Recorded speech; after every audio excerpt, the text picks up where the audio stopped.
1971ஆம் ஆண்டில் கலைஞர் பேசியதை நான் ரசித்து கேட்டேன். அதிலே ஒரு பகுதியை இப்போது நான் கூறுகின்றேன்.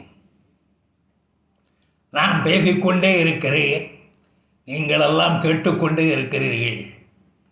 உங்கள் மத்தியிலே ஒருவர் கருணாநிதி என்ன அருமையாக பேசுகிறார்களா என்று சொல்ல, பக்கத்தில் இருக்கும் நண்பருக்கோ என்னை கண்டால் பிடிக்காது. கருணாநிதி பேசுவது இருக்கட்டும், அவர் தலையிலே எத்தனை முடி உந்திருக்கிறது பார்த்தாயா என்று சொல்ல, நன்றாக பேச்சை கேட்டுக்கொண்டிருந்த அந்த நண்பனும் என் பேச்சை கேட்காமல் என் தலையிலே எத்தனை முடி உதிர்ந்திருக்கிறது என்று எண்ணத் தொடங்குவான். இப்படித்தான் திராவிட முன்னேற்றக் கழக ஆட்சி அமைதியான முறையிலே சொன்ன வாக்குறுதிகளை சாதனைகளாக நிறைவேற்றி கொண்டிருக்கிறது.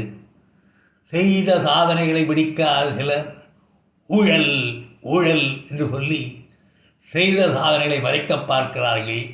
இது வெகு நாளைக்கு நீடிக்காது.